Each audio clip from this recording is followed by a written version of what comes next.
And that includes the incumbent mayor, Shaun Sipma, also challengers Miranda Schuler and Tom Ross. The three of them will be answering questions related to city government and issues of importance to voters in the city of Minot. And this debate will last for about an hour. We have a pretty simple format. We've already picked who's going to go first, second, and third to start things off. And that means that our first person to speak with us today will be Shaun Sipma, the current mayor who is running for re-election. And Shaun, you'll get a couple of minutes now to tell us why you would like to keep on the job that you're on right now. And go ahead, please. All right. Thank you, Jim. Appreciate the opportunity, and thank you for the Dakotan for sponsoring this forum.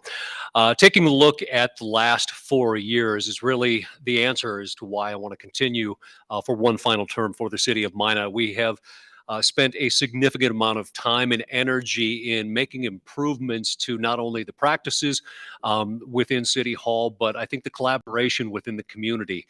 When we set out 4 years ago, I had set out a number of different initiatives that I would like to achieve, whether it be the turnover rate within the city, flood control, long-term budgeting, and certainly the NDR projects and NAWS, and all of those different ideals have been met. And the next 4 years are going to be critical in terms of getting flood control construction down from the 20 years down to 12, as well as the economic development and capitalizing on the other opportunities and continuing to grow our work within our different partnerships, not only at the local level, but also at the state level and federal level. I've had a significant growth opportunity myself in collaboration with our great folks at Minot Air Force Base, and with the GBSD, Ground-Based Strategic Deterrent, coming in the not too distant future for our region. I see that there is a significant opportunity to grow the footprint with great folks with Minot Air Force Base and DoD within Minot. It's going to take a significant amount of effort down at the legislature this year, working not only with our local delegation, but also with the new leadership in both the House and the Senate. I've had a significant amount of effort and success within that over the last 4 years. I would like to see that to grow and really hit those achievements that I think are important for the community. All right. Thank you, Shaun. And next for 2 minutes is one of our challengers, Miranda Schuler. Miranda. Hi, I'd like to thank everybody for coming. I'd specifically like to thank the folks that are in the audience. It's important to be involved and engaged citizens, and it's important that you're here. Also, to the people that are watching on TV, I thank you for taking an interest in city government. We are the closest government. We do make the biggest changes, in my opinion. For the last 8 years, I have been blessed to serve the people of Minot, previously as on the city council and as vice president of the city council. And for the last 4 years, I've been able to serve on the Minot Public School boards. People have asked me why I would choose to go between the two. And really, I think I'm a perpetual learner. I like to learn things. And what better way to learn things than to immerse yourself and to serve in that way. I have taken on some really tough challenges, specifically in the last 4 years with a pandemic on the school board that's been really challenging.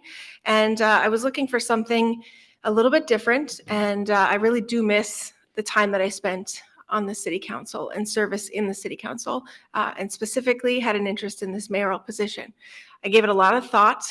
I started thinking about this probably in December when I mentioned it to some friends who were very supportive, and a lot of reflection, some prayer, and ultimately decided very last minute at the end of March that I was going to try to get some signatures to get on the ballot. And for a couple of reasons.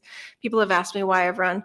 Every time I was asking about this and kind of throwing the idea out in the public, I would hear things saying, that people weren't excited to vote, which is really unfortunate. We have an apathy problem here, and I really wish we would see a much higher voter turnout. And it occurred to me that a third person in this race might be just what it needs to get additional people interested. So my answer might be a little bit more brief, but that is exactly why. All right. Thank you very much, Miranda. And finally, it is challenger Tom Ross's turn for 2 minutes. Tom? Thank you, Jim. Thank you, Dakotan, and thank you, Beck TV, for having this event. Like I mentioned earlier today, events like this really help educate the electorate And I think this election cycle, we're going to have probably the most educated electorate. They're going to know where each candidate stands and their views and positions. I also want to thank the people for showing up. I was born and raised in Minot. The service to this community speaks for itself. I've served Minot State University, the Board of Regents, the Beaver Boosters. I've worked with the Minot Public School System, volunteered for them. I've served on service clubs. I've raised money for charities.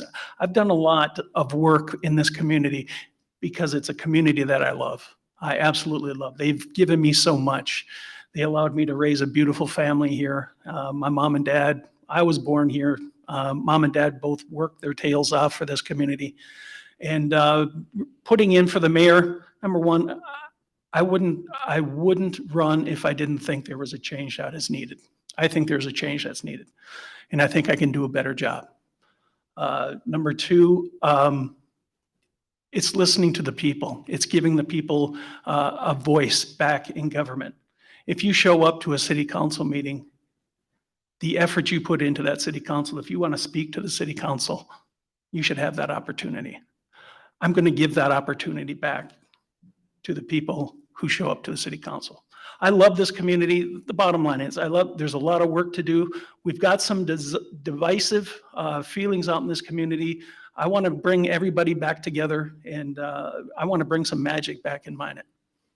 All right. Thank you, Tom Ross. And now we'll begin our questions, and we will have a format with each person getting to speak for 2 minutes on the question, the same question to all three, and then we'll follow that up with one time around with 1 minute rebuttals in case they want to add something or perhaps address something that's said by one of the other candidates. So our first question, there's a political commentator who famously, and I thought fairly accurately, said that when the economy is good, government grows.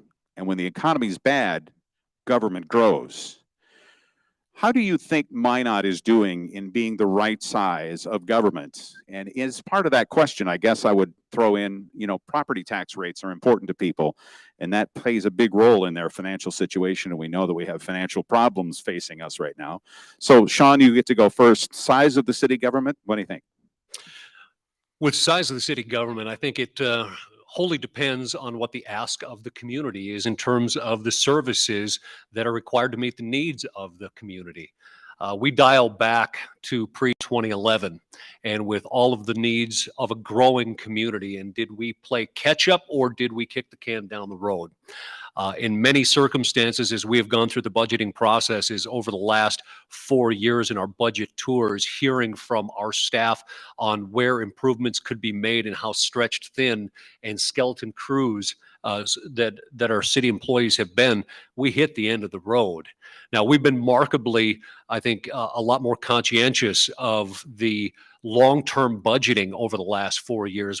When I was elected in 2018, I made a point to ask the question, was enough money going into flood control to actually get us to the end of construction, or were we going to run to the end of the road and run out of money? And when NAS came back online, we had another tough decision to make.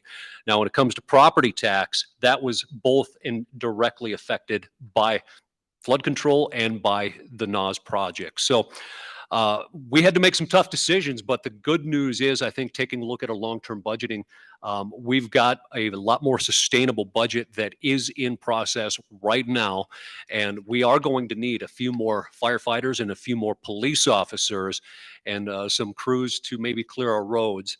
But we're in much better shape than we were 4 years ago in terms of that unknown of what was coming down the road. Now, in terms of size, I continue to come back to the citizens. We just did a citizen survey for satisfaction, and they asked for better street clearing, better roads. That requires, of course, the investment in that. So, all right.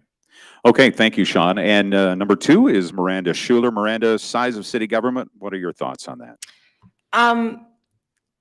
I've never met a person who said that that they felt like they wish they paid higher property taxes. Maybe they exist out there, but As for the current size of the city government, I think back on conversations I've had with, for instance, the chief of police last week. He and I sat down and visited about his budget. Yes, he needs additional staff, but 87% of his budget in that department is personnel. So in order for us to start cutting back on some of those things, we're going to have to start cutting back on people. I would like to continue to focus and shift our focus solely for the time being to some of the critical infrastructure things that we really need to address in the community. Today, the three of us got to sit out at Public Works and listen to some of the projects that are coming down the pipe there. Nobody wants to spend more money, but everybody is a little bit more receptive when they understand that the money that they're spending for those taxes, and you have to look at your property tax bill and realize you've got 4 different political subs there. But when you look at that property tax bill and you break it down and you see your portion of the city taxes is going to things like clearing your roads when we get 4 feet of snow, which you would have paid probably more to a contractor to have your driveway in the front part of your yard cleaned out, or your street. So your question, how's our city government, or how is the size? There's always room for improvement, but we need to shift our focus specifically now to those critical infrastructure needs. And we need to lean on our existing employees to help them find the efficiencies so that we can continue to get those things done and keep our citizens happy. Okay, thank you, Miranda. And third is Tom Ross. Tom, size of the government?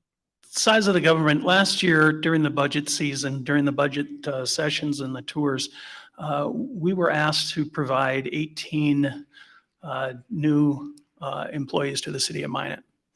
And my question to the city manager at that time was, how bad is our customer service the year before that we need 18? I just didn't see that our customer service to the citizens was that bad. You know, and Mr. Stewart talked about employee turnout or burnout. And, you know, I guess what it comes down to me is I'm not a fan of growing government just to grow government. I'm not a fan of if we've got an empty room to fill it with staff. They have to be justified. And just like an investment in the private sector, we have to show this investment is going to produce for the citizens of Minot. Yeah, that's where I'm at. Okay, and we can come back around if you'd like. Shaun, do you have any rebuttal or thing to add to this? I think just to add, if we take a look at our current budget, I think we've understood that the taxpayers kind of hit the threshold. And that is a point that even the city manager and I have had that discussion on as we work towards this budget. So it's not necessarily about growing government. It's about the efficiencies in doing what we have with the dollars that are already there. So I'm not necessarily in fan of growing government like I think everybody would say, but it's about being mindful and how we spend those dollars in the big picture. And it's like a chess game. You make those moves one at a time, but you also have to know what's coming 5 steps down the line. All right, Ms. Schuler? Going back to that conversation I had with Chief Klug recently, we talked about ways that his department can be more efficient and had pretty good conversation about it. Things like training for his officers and how potentially our police department could hold larger scale trainings and bring in additional type larger scale trainers to train additional departments at the same time and share that cost and potentially create some type of a revenue stream to continue that.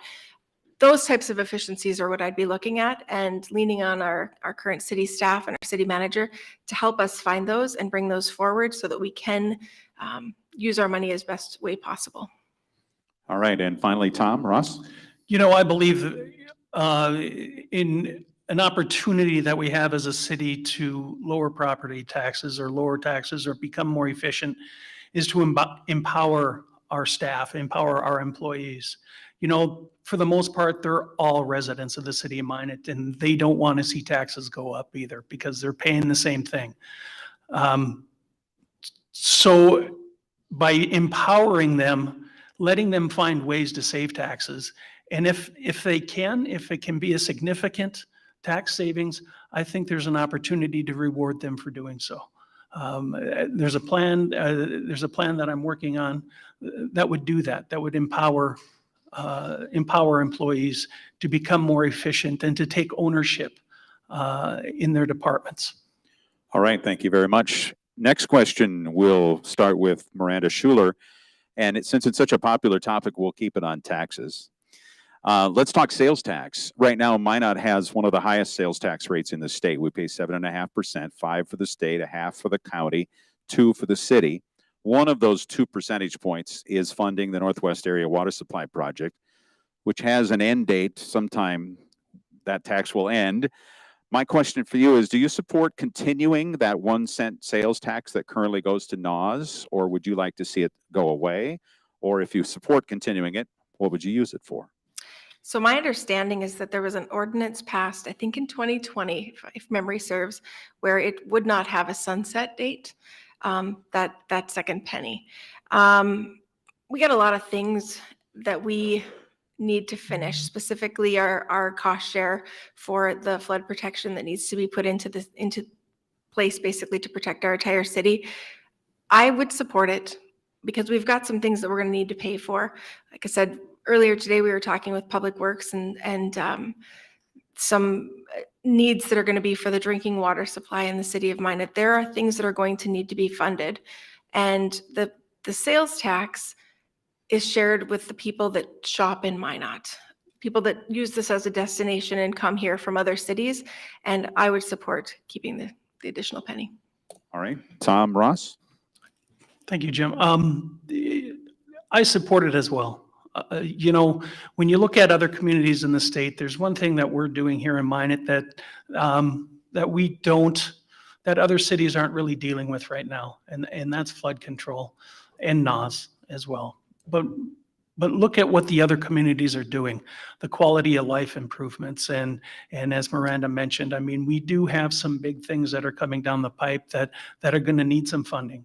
But we also have an opportunity when you see these other communities growing and you see these facilities and community facilities, quality of life facilities that are popping up all over the state. It's because they're not dealing with this $1 billion flood protection program that we're dealing with. I'm not saying it's a bad thing.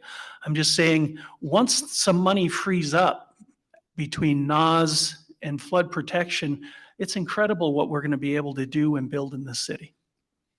All right. And finally, Shaun Sipma. Looking at the second penny, it's critical right now, not only for NAS, but also for flood control. Right now, 40% of that second penny goes to pay for the local cost share of the Northwest Area Water Supply Project. 18% of that goes to flood control. That combined with the other 50 cents or 50% from the first penny gets us to what we're currently funding it at is 68%. We also know that by running the numbers that we need to get to about 88 to 89% of 1 penny if you were going to lump them together to get us to the end of flood control. That is the process on how we pay for these major infrastructure projects without going after additional sales tax or looking at special assessments or property taxes. We have the mechanisms in place to keep these projects moving forward. And we also have to keep in mind that proportionately some of that second penny also goes to pay for infrastructure, things like roads or water or sewer lines, infrastructure. So in a way, that absolutely has a significant impact to our own property taxes by being able to fund these major projects through that second penny. Now, in 2017, during the reorganization of the city council, it did give authority to the city council to proportionally reallocate those percentages as needed into those other activities unless otherwise called to a vote by the citizens of Minot. But if the citizens decided they wanted to call and end that penny, then we would have to look for other revenue sources to essentially pay for flood control and for that subsidy that is essentially infrastructure.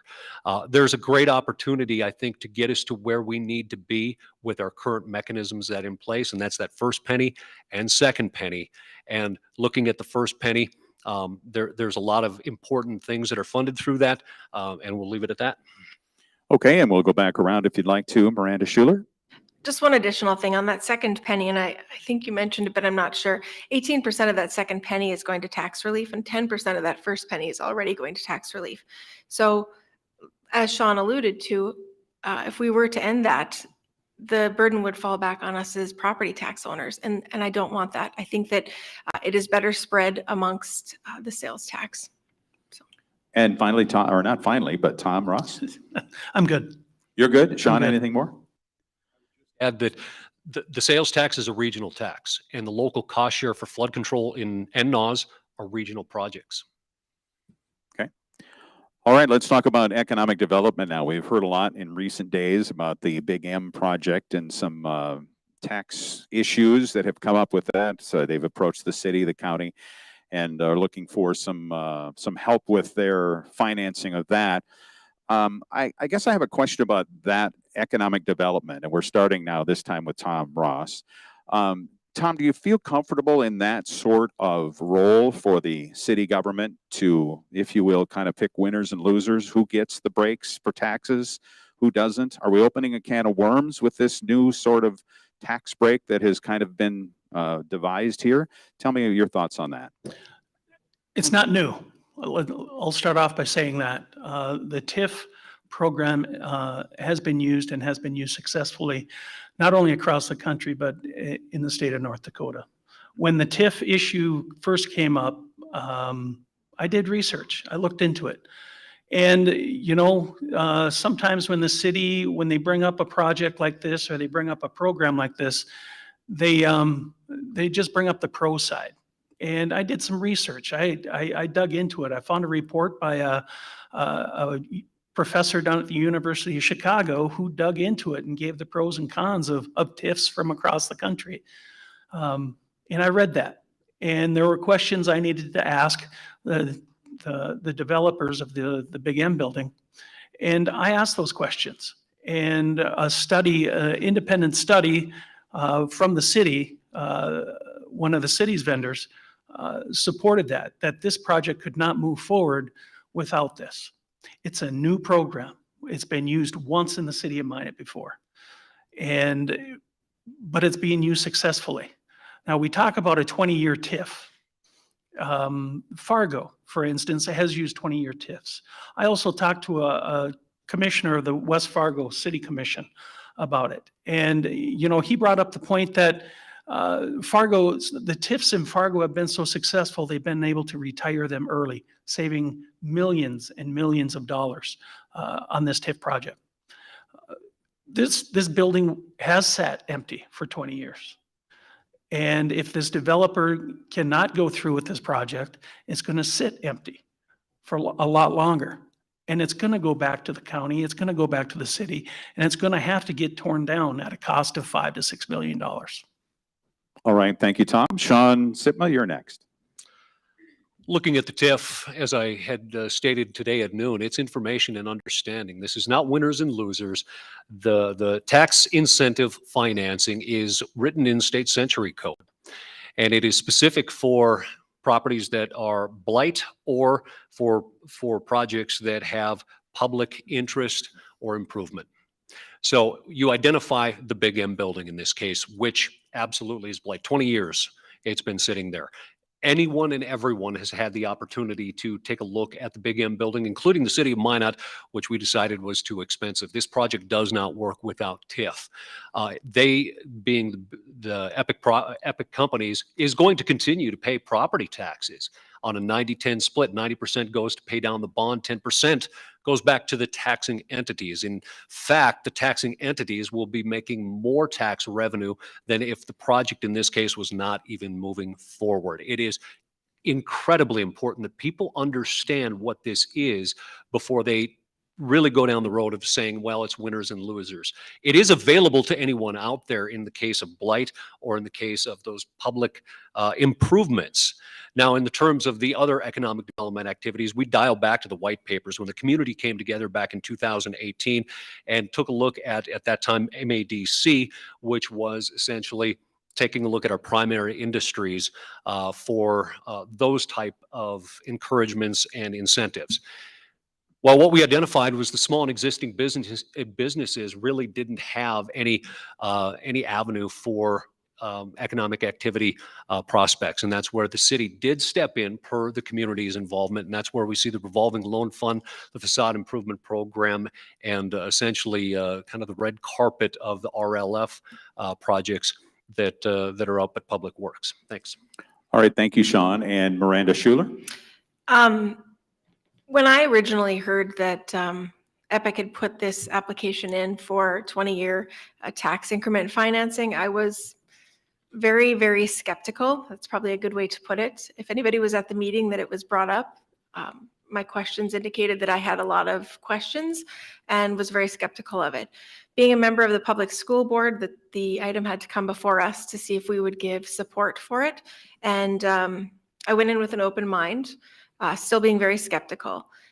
Looking at the way that the numbers shook out, the school board specifically as a taxing entity, I think if I remember correctly, was around that $4,500 a year, what was coming in under the current taxing structure for that building. And if I remember, like I said, I'm shooting from my memory here, the new amount would have been around $9,500. So the community gets a revitalized building. It gets additional living space, which we are very short of, whether people want to believe it or not. It brings in some additional retail space, and it helps to revitalize and brighten our downtown. All the while, we as taxpayers are actually seeing additional money coming into those political subdivisions. And in 20 years, you see a much larger amount of money coming in. I am very skeptical on these types of things, but this project makes sense. There is a group called the PFM group that had to do their due diligence to see if this group needed to have the tax increment finance or TIF in order for them to make it basically wash out. And as a business person, I'm constantly looking at numbers and trying to see how things are going to work. And I know I mentioned this to someone earlier, it is a tool, and it really is. It's a tool for us as a community to help bring in additional businesses and help basically brighten our city and help us share that tax burden.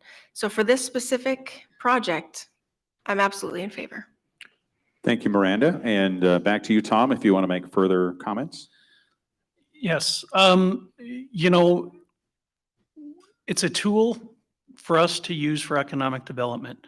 And the message with this TIF and the trouble and the hurdles that it's had to go over, it concerns me about the message it's sending to investors from across the state, from across the world.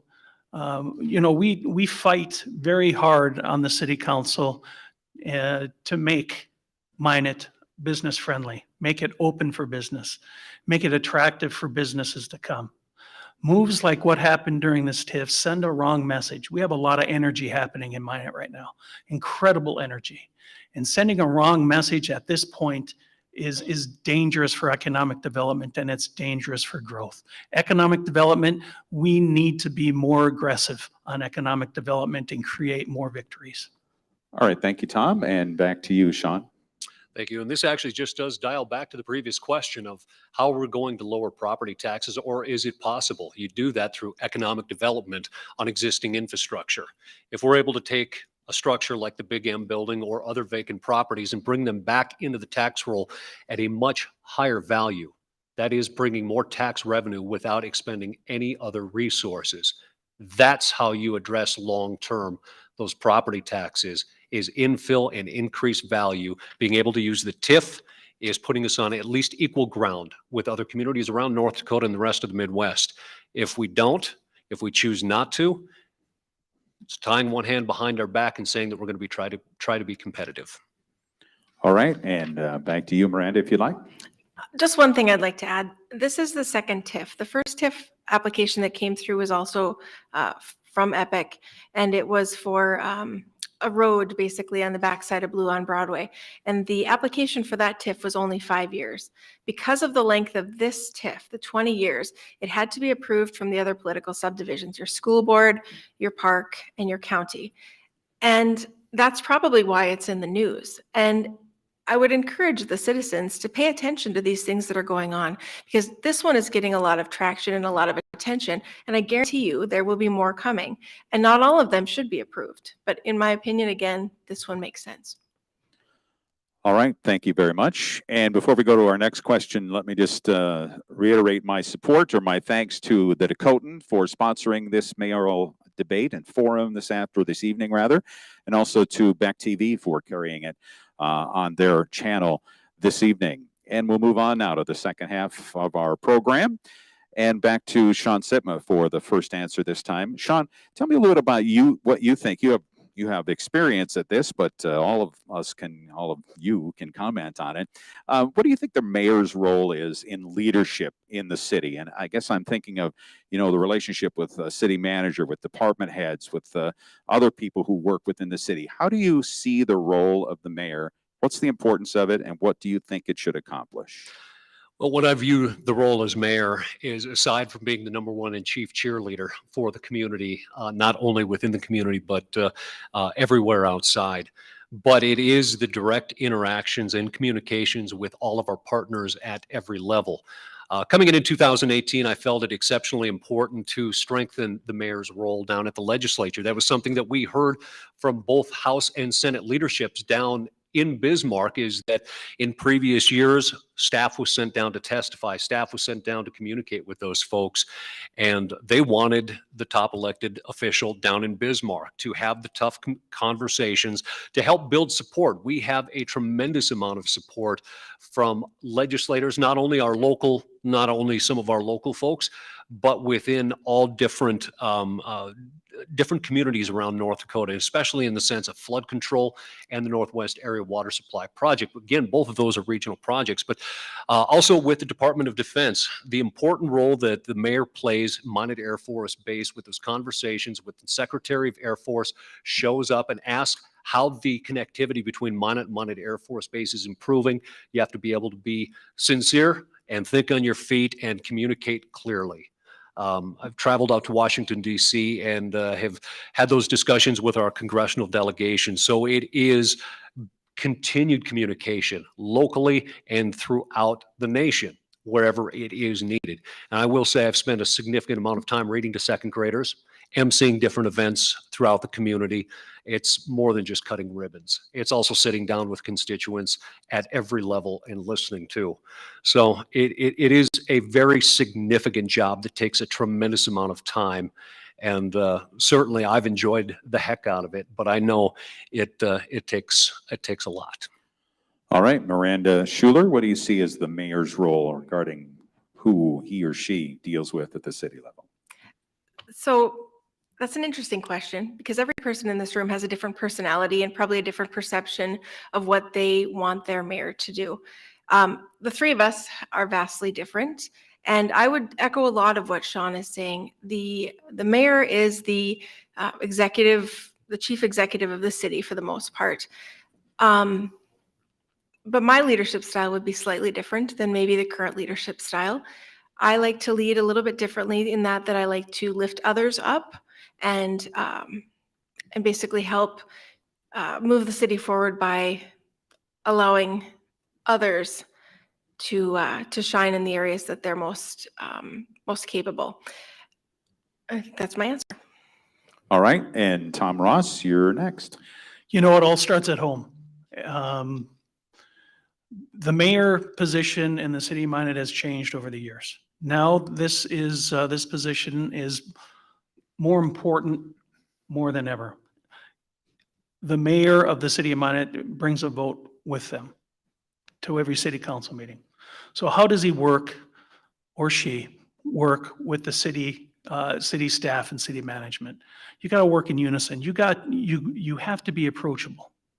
You have to be able to sit down and, just like Grandma said, you have 2 ears and 1 mouth, and that's to listen. You ask the questions and you listen. You listen to your staff, you empower them, and you work in tandem. Look, whoever is going to be elected mayor, they're going to be elected by a popular vote. They're going to have the majority of vote. And it's because the people of the city of Minot believe in the vision and the judgment that person brings to the table. Using that judgment with the city manager, working in tandem with the city manager, and challenging department heads, challenging them, but listening to them and giving them the tools to succeed. That all starts at home. And yeah, that's where I'm at. All right, we go back around. Shaun, anything to add? I think I would add that over the last 4 years, every Monday morning at 9 o'clock, I've had a meeting with the city manager, and most of that is to listen. what is going on with it, and also understanding of different projects from different department heads. And then there are continual meetings for information. So when the discussion needs to happen at a higher level, whether it be the legislature or any of our congressional delegates, the governor or others, that the chief executive is well versed. And that certainly has been a point of effort for me over the last 4 years. I think one big misconception a lot of folks have is that somehow the mayor still has the deciding factor of which potholes gets fixed and which don't. But it is still a point to communicate with pretty much anybody that calls or has something to say, and that then is communicated to the CM so that we don't lose the lines of really what the mayor's role is. All right, Miranda, back to you. Okay, I'll make this brief. The last question was hard for me because I thought about saying something that makes me a little bit vulnerable, but I think it's good to share that sometimes. I grew up in a very, very poor family. We lived on food stamps, and I was one of the kids who had free lunches. And I struggled for everything that I've had. And I kind of want to be a role model to people because people look at these positions, whether it be on city council, school board, or even mayor, and they think, well, I can't do that. It's got to be somebody who maybe was set up at one time in their life, and I'm not one of those people. So I want to do it also to be a role model. My leadership style is going to be different. Like I said, I'm a critical thinker and a problem solver. I probably am going to be a little bit quieter, but that's going to allow me to lead by lifting others. All right, and finally, Tom Ross. You'll see my leadership style and you talk to any one of my supporters, or, if you want an honest answer, you talk to my mom. She'll tell you that, I have the ability to bring people together. I'm a uniter, and I'm a fighter. I'll fight for the employees of the city of Minot. I'll fight for their rights, and I'll work with them to succeed. I'll work with our city manager and lift the staff up to once again empower them to succeed for the residents of Minot. All right, thank you very much. Let's move on to a somewhat different topic now and talk about how the city responded to the COVID pandemic. I am wondering, we start with Miranda this time around. I'm wondering how you felt about the city's response when COVID became a pandemic and there became a lot of information flowing down, especially from the federal government, but then from the state. And sometimes we ended up in a situation where we had local health units, including the one in Minot, making decisions or making recommendations, and sometimes they went beyond the level of recommendation. Were you comfortable with how that all played out? All politics is local, but I can't vote for the health department person. I can vote for you as the mayor. How do you feel about how that all went, and what are your thoughts? You got 2 whole minutes to talk about it. I could use 2 whole minutes and then some on this topic. From the city side, I'll be honest, I was pretty preoccupied with the school at that time. And if anybody was following anything, being on a public school board during COVID was probably one of the hardest places to be. We were fortunate in Minot to have our kids in school for the entire year. We were, I think, the only school that did that the year after COVID started, 2021, 2022 season. And we had to make some really hard decisions because I'm referencing back to when I was on that. The most important thing in my mind was making sure those kids got to school because there are vulnerable populations that they rely on the schools, like I said, to do things like eat and socialize. And our number one concern was making sure those kids stayed in school. So we had to make decisions based on the information that was given to us by the local health districts and the state health department in a way to keep those kids in school because that was the ultimate goal. From a city standpoint, and I'm sure the council at the time had to make some hard decisions as well, but I'm sure they were giving those considerations thoughts when they were making those decisions. Ultimately, when the rules changed and you didn't have to have people wearing masks on both sides to essentially quarantine if someone was positive, my first goal was to remove the mask mandate in the schools. And I wish the city probably would have acted a little faster on that. I believe in a little bit more personal choice maybe, but that was a challenging time.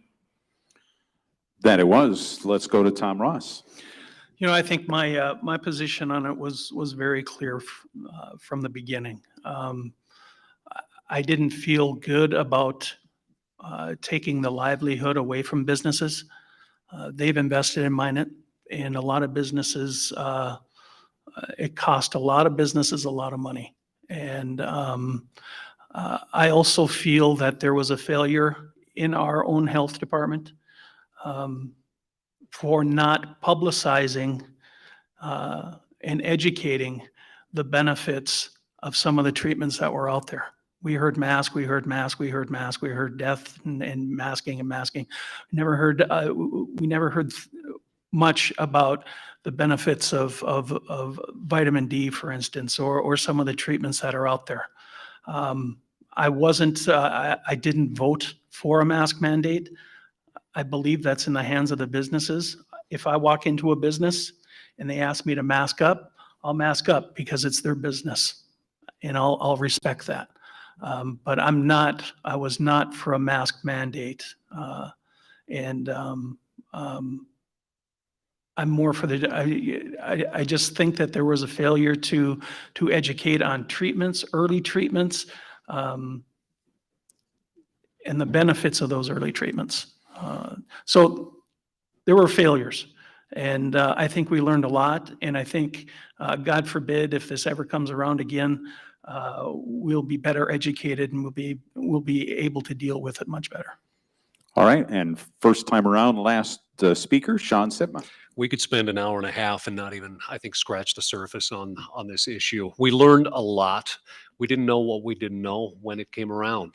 I remember taking the first phone call from Governor Burgum at the time, informing us that we had the first COVID case here, and all we really knew was what was being reported on the national news. Now, as things progressed, I will say that things happened very quickly. I will say that the collective group came together, and that was Minot Public Schools, health districts, and the city of Minot. We put together an emergency daycare for our healthcare emergency workers immediately so that those folks could still go to work. Now, what we didn't anticipate and how this thing was going to evolve, and of course, didn't fully have all of the information we have now. So we did the best at the time what we could do. Of course, the mask mandate came down from a council vote.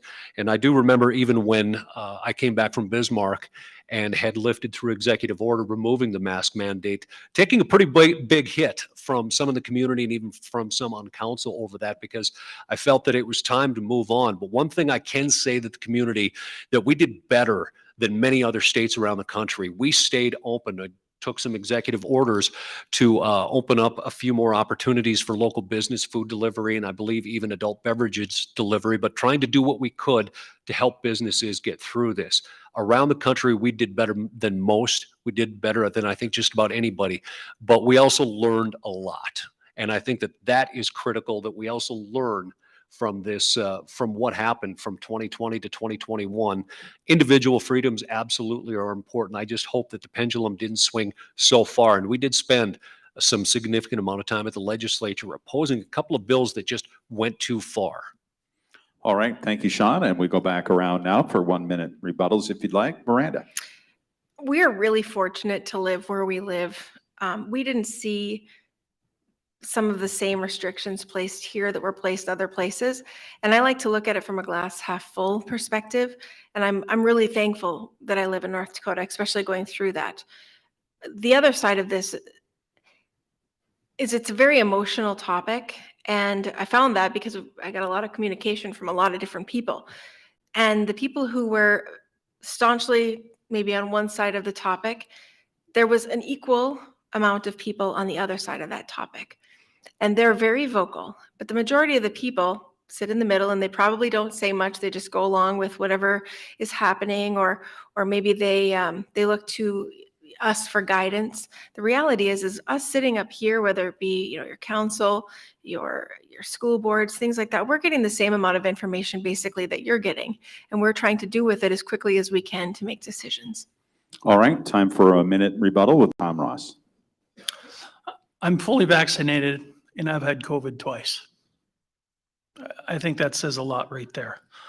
I'm not downplaying any death of COVID. It's tragic. What I'm saying is, if all the treatments and everything was out there and was given a chance to work, there would be far fewer deaths. All right, and Shaun, you're the last word. Going back to even one of the previous questions, what's the job of the mayor? Sometimes it's to take the hits, to take those phone calls where someone is arguing over their individual rights, and the next phone call is a husband accusing you of killing his wife because you didn't do enough. That happened. Those tough conversations with the morgue and with the morticians in town when they've got no places to put any more people who have passed away. That's the job of the mayor. Those are the conversations that took place. It's tough. There's a no-win situation with those in many cases. You do the best that you can. And I'll just wrap with this. In about October and November of 2020, Ward County was the most infectious county anywhere in the world. And I had to do national news interviews from my house upstairs via Zoom with ABC and NBC and CNBC. That's the job of the mayor. All right, we move on now to a new question. Tom Ross will be the first one for this one. And Tom, we're going to talk about flood protection, if you would be so kind. We recently christened the, I think what they call the M1 phase, right, of the flood protection project. Do I have that right? And I don't remember the percentages exactly, but a certain percentage of the city is now protected from a flood that would be equal to what we had back 11 years ago. What do you feel about the city's efforts to finish this out? I live over in the southeast, so am I still 20 years away from having flood protection in that part of town, or what do you think about how it's going? Can it take 2 minutes to say, yes, Jim, you are 20 years old? No. Actually, I think that's a position that the mayor and I agree on is, current timetable says we're still 20 years out. I think the approach that we both want to take and need to take is to work our tails off by bringing our legislative team together.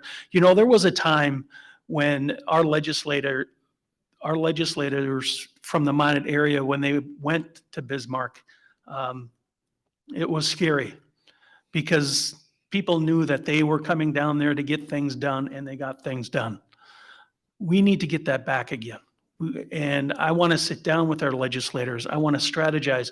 If we can fast track the completion of the flood protection, not only for Minot, but for the entire region, if we can complete that, it's going to save hundreds of millions of dollars, not only in construction costs, but in the costs of flood insurance premiums. That money that is saved in flood insurance premiums gets spent somewhere, and it's going to get spent in Minot. It's going to get spent in the regional center. So we have there's a benefit. It's going to be done. It's going to get completed. But I think now the focus has to change from a 20-year timeline to getting it done as soon as we possibly can. And that's going to be a focus of mine. All right, thanks, Tom. And next, Shaun Sipma for 2 minutes. So you might be able to find somebody more passionate about getting flood control done, but it's going to be tough.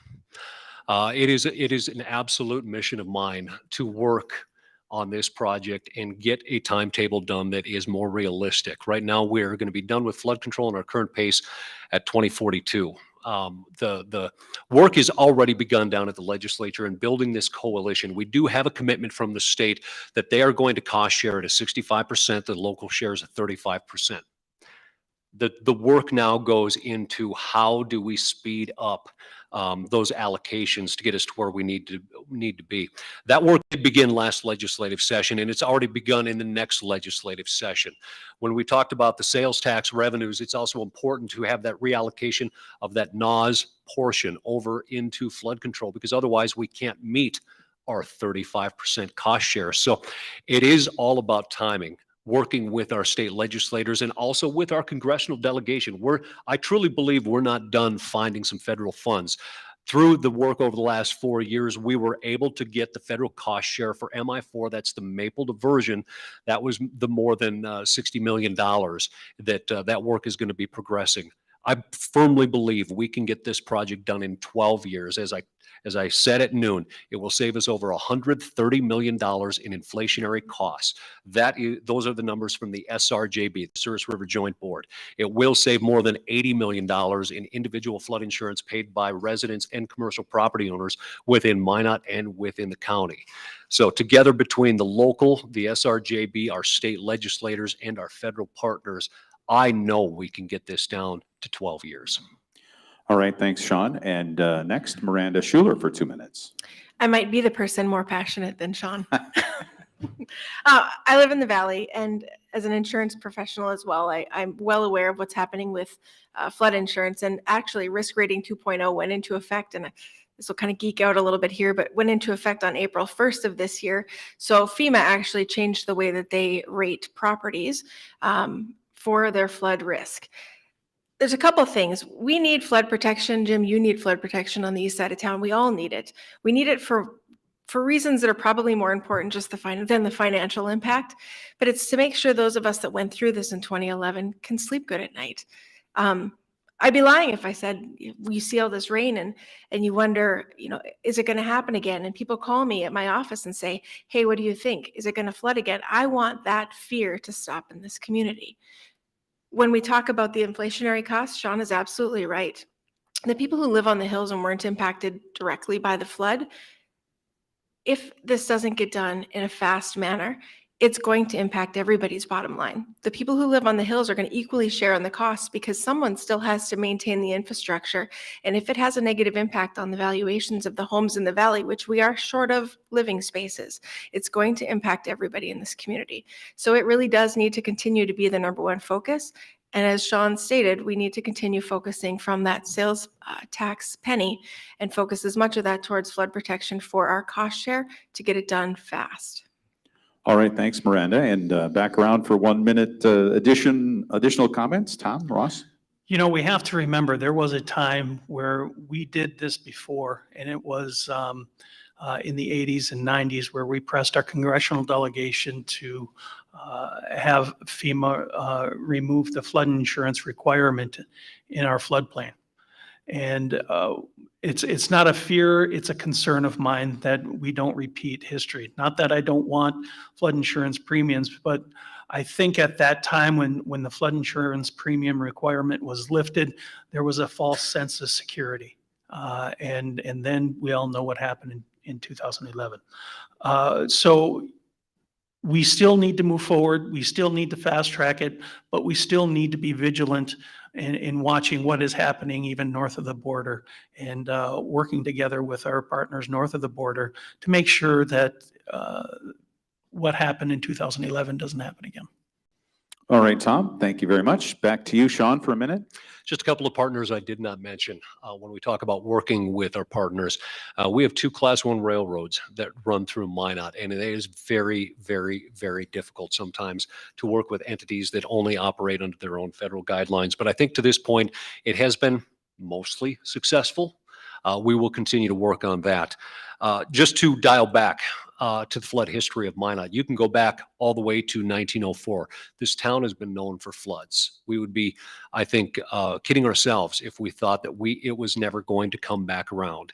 In 1969, when it did flood, it took this community 20 years for its population and economic recovery.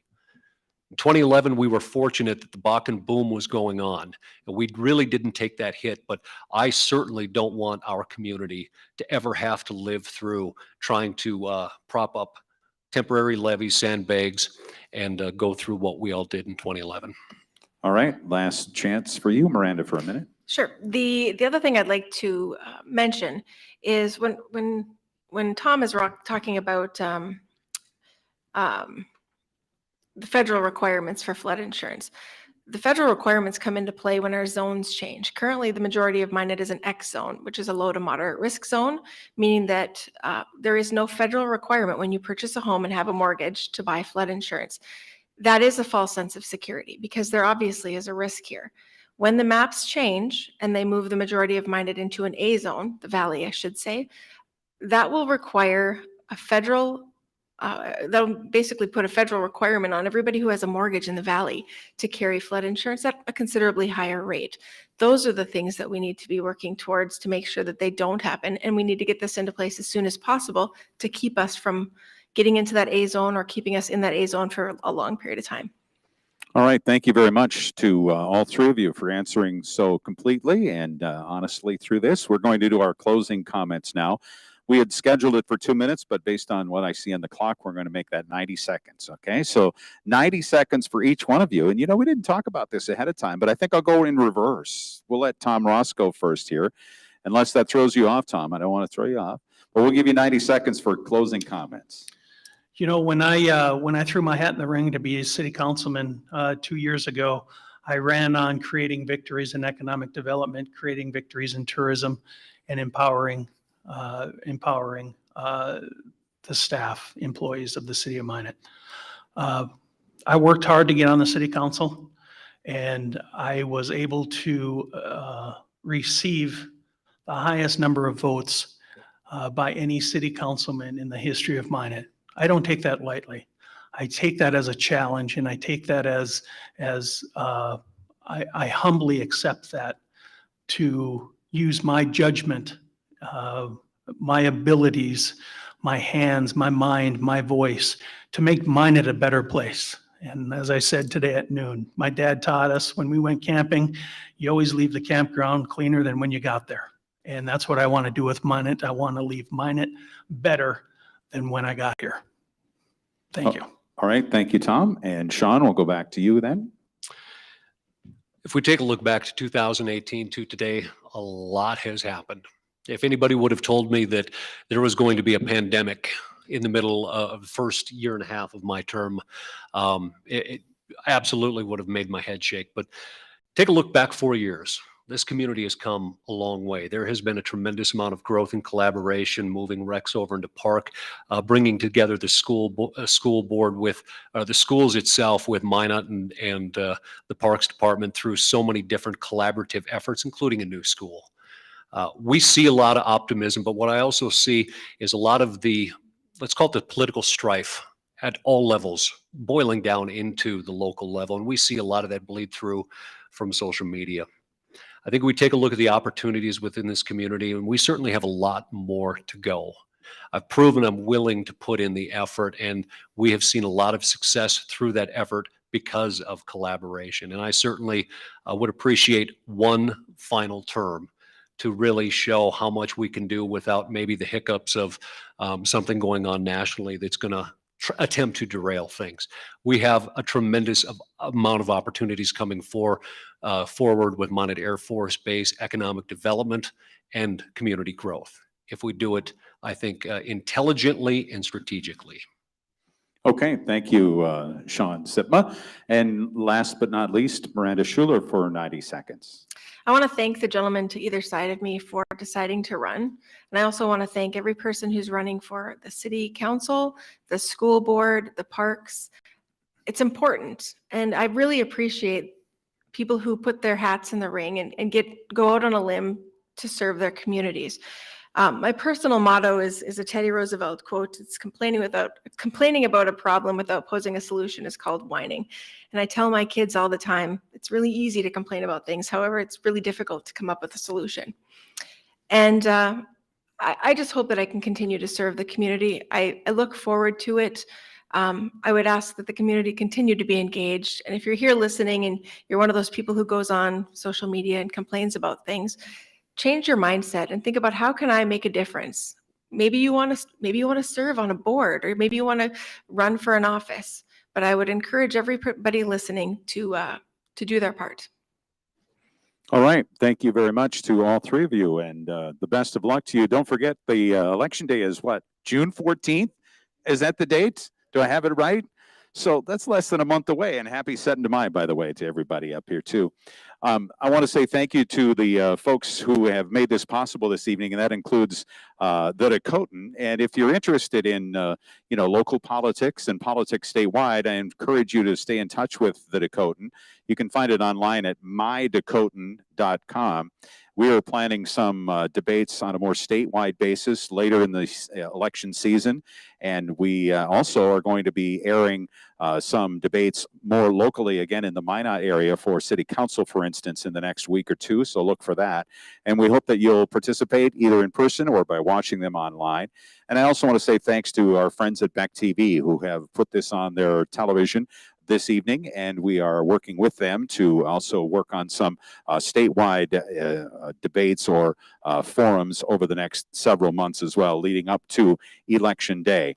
It's a busy time. As I said briefly earlier, all politics is local. You can't get more local than the people that are sitting right up here. So ask them questions. Ask them if the smaller council is working the way they hoped. Ask them about police and fire. Ask them about your problems and get some answers from them.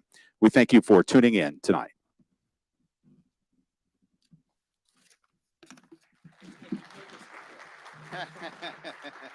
Once or twice.